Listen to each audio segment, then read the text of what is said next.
Kami tidak sembarangan. Dasar Kami ada undang-undangnya. saya juga Ya? saya juga tahu undang-undang. Ya. Mau diganggu, saudara. Jadi ada mau ganggu, mau gusur ini pesantren, mau usir ini pesantren, mau tutup ini pesantren, dan menyebar fitnah.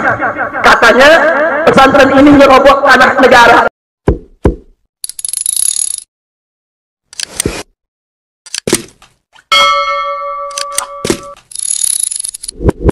Pada perjumpaan kali ini saya akan mereaction mengenai persoalan sengketa lahan ponpes atau pondok pesantren Rizik Syihab yang berada di kawasan Megamendung, Puncak, Bogor. Mungkin sebelumnya pula kawan-kawan sudah banyak menyaksikan video-video dari YouTuber lainnya. Akan tetapi pada kali ini bahwa saya ingin menegaskan keberadaan posisi Rizik Syihab di mata hukum. Tentu ini kita akan analisa. Sebagaimana sudah jelas kita simak secara seksama bahwa Rizik Syihab mengklaim bahwa tanah milik PT PN 8 tersebut itu sudah ditelantarkan dan digarap oleh masyarakat selama 20 tahun. Bahkan beliau tak segan mengatakan bahwa itu sudah lebih 30 tahun. Sebelum tentu lebih jauh dan mendetail saya akan menganalisa, tentu kita kaji dulu secara keseluruhan. Sebagaimana yang kita ketahui bahwa Rizik Syihab ini adalah imam besar. Dia tokoh dan ditokohkan oleh para muhibbinnya. Jelas arti posisi keberadaan beliau ini adalah unggul di dalam keilmuan, terlebih tentu dominan kepada agama. Tapi yang mengherankan, dari sudut mana kita akan melihatnya? Kalau kita tinjau keberadaan atau posisi seorang yang ahli fikih, tentu seseorang tersebut itu memiliki sifat yang condong pada warok atau wirai. Di mana seseorang ahli fikih ini tentu tindak tanduknya penuh dengan kehati-hatian, menjauhi perkara-perkara yang haram, bahkan meninggalkan perkara yang subhat, atau meninggalkan perkara yang masih ragu sekalipun. Ini kedudukan orang faqih atau orang yang ahli fikih. Kalau kita lihat Rizik Syihab ini masukkah kriteria beliau? Sebagaimana di dalam ilmu syariat itu sudah jelas. Jikalau itu bukan hak kita, maka hak orang lain. Dan bagaimana ketika kita menyerobot hak milik orang lain? Jelas di dalam syariat itu, hak milik orang lain ya tetap hak milik orang lain. Terkecuali kalau memang itu pula terjadi sesuatu hal yang juga dibenarkan oleh syariat. Ini, kalau kita tinjau pada sudut ilmu kalangan tasawuf, di mana seseorang yang ahli sufi ialah orang yang zuhud, orang yang tidak bermegah-megahan, atau orang yang tidak memprioritaskan keduniaan. Lantas, kalau ini kita lihat kepada Rizik Syihab, apakah beliau sudah tergolong pada orang yang ahli tasawuf atau mendalami ilmu tasawuf? Ini sekelas tahta tinggi, beliau ini adalah imam besar. Ya, kalau tindak tanduknya seperti halayaknya umum manusia yang biasa-biasa saja, ya kita lebih memaklumi. Tetapi ini adalah proklamir beliau sendiri yang percaya diri. Bahkan tak segan-segan mengaku cucu Nabi. Jadi ini tentu yang harus kita bawahi lebih mendasar. Nah, sekarang kita analisa keberadaan posisi Habib Rizik di mata hukum negara. Kalau di hukum syariat sudah jelas itu tadi. Di mana bahwa posisi keberadaan PT PN 8 ini sudah jelas bahwa dia mempunyai status yang sah. Kepemilikan atas lahan tersebut berdasarkan sertifikat HGU nomor 299 yang dibuat pada tahun 2008. Sehingga kita hitung dari penerbitan tanggal izin PT PN 8 itu dari negara. Apa yang diklaim oleh Rizik Syihab? Katanya sudah 20 tahun terlantar. Artinya kalau itu memang benar, ya kita kembalikan ke dasar pembuatan sertifikatnya di tahun 2008. Artinya kalau ingin mencapai 20 tahun bahkan lebih, itu kurang lebih di tahun 2017 lah, seperti itu. 17, 18, 19 itu yang ideal.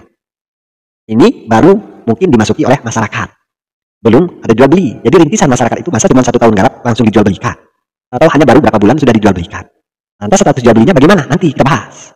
Yang jelas saya ingin memaparkan bahwa tahun penerbitan surat sertifikat dari negara itu tahun 2008. Kalau kita hitung sekarang 2025 atau 24, di mana awal muncul tentu sengketa ini itu baru berapa tahun. Dan lebih percaya dirinya kok bisa mengatakan itu sudah lebih dari 30 tahun. Sedangkan dari tahun 2008 sampai dengan 2025 itu belum sampai ke angka 30 tahun lebih, Pak. Coba dihitung kembali. Jadi ini adalah hanya pengklaiman belaka, dan tentu kita tidak heran bagaimana sepak terjang daripada Bani Ba'alawi, Habib Ba'alawi ini untuk mencari pembenaran, walaupun data itu tidak sesuai, ngototnya luar biasa. Ini jelas. Apa yang diklaim dengan surat yang ditunjukkan oleh PTPN 8 itu sudah terang benderang. Sehingga jika ada tentu dia mengklaim terjadinya jual beli sudah mengganti rugi kepada masyarakat, adakah memang masyarakat tersebut sudah memiliki izin atau pelepasan lahan atau fungsional? Kalaupun tidak ada, berarti sudah jelas itu tidak ada kekuatan, karena awalnya itu bukan hak milik warga. Dan ini mustahil seorang Rizik Syihab tidak tahu dan tidak paham. Dan kalau kita ambil kias yang lain, seandainya kata Habib Rizik ini beli motor, posisinya tidak ada surat menyurat, itu namanya surat motor bodong. Itu namanya kendaraan bodong. Sama halnya, lahan tersebut artinya lahan bodong. Bagaimana konsekuensinya di mata hukum? Jelas dia adalah langgar. Dan dia adalah penadah. Kalau motor bodongnya penadah, kalau dia terjerat pada hukum. Apakah itu hasil begal, apakah itu hasil pencurian, apakah itu hasil apa? Yang jelas posisi dia adalah penadah. Dan ini ya sama persis. Artinya beliau di sini sudah tahu bahwa legalitas aslinya itu adalah bukan hak milik warga. Kemudian dia nekat untuk membeli. Artinya jual beli di situ tidaklah sah, atau bahkan di situ melanggar daripada aturan hukum negara. Nah, sekarang kita analisa keberadaannya. Di mana PTPN 8 memiliki sertifikat HGU yang sah atas lahan tersebut berdasarkan hukum agraria Indonesia. Tanah HGU tetap merupakan aset negara. Jadi masih punya negara. Hanya PTPN itu mempunyai surat pengelola. Dan pemanfaatannya harus sesuai dengan izin yang diberikan. Apakah itu perkebunan, apakah itu hutan, apakah itu bentuknya yang lain. Yang jelas itu adalah sesuai perizinannya. Bukan pesantren, bukan bangunan. Karena di situ juga pemerintah jelas menimbang kemaslahatan dan kemadaratannya.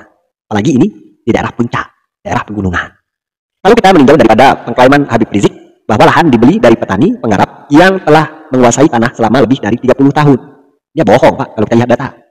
Namun jika lahan tersebut masih berstatus HGU aktif, maka transaksi jual beli tersebut tidak sah secara hukum. Artinya, ya keduanya ini melanggar hukum. Kalaupun dibesarkan, dia ini akan terjerat semua, baik penjual ataupun pembeli.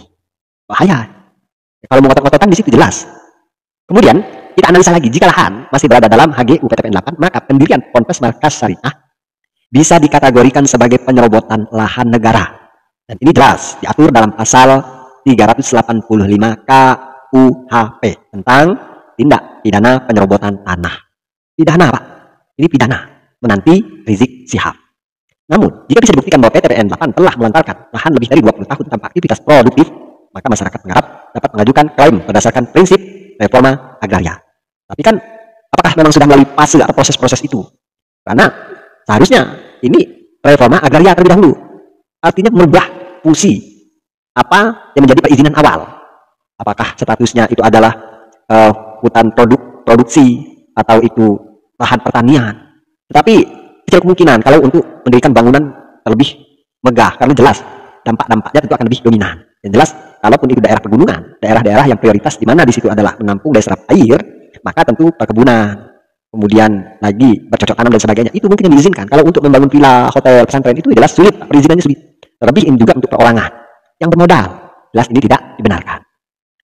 Kemudian dari sini tentu bisa kita menyimpulkan jika hukum diterapkan secara ketat, maka posisi PTPN 8 lebih kuat, jelas lebih kuatnya karena dia ada sertifikat, ada surat izin dari negara untuk mengelola. Dan Habib Rizik berisiko menghadapi gugatan hukum, pasti.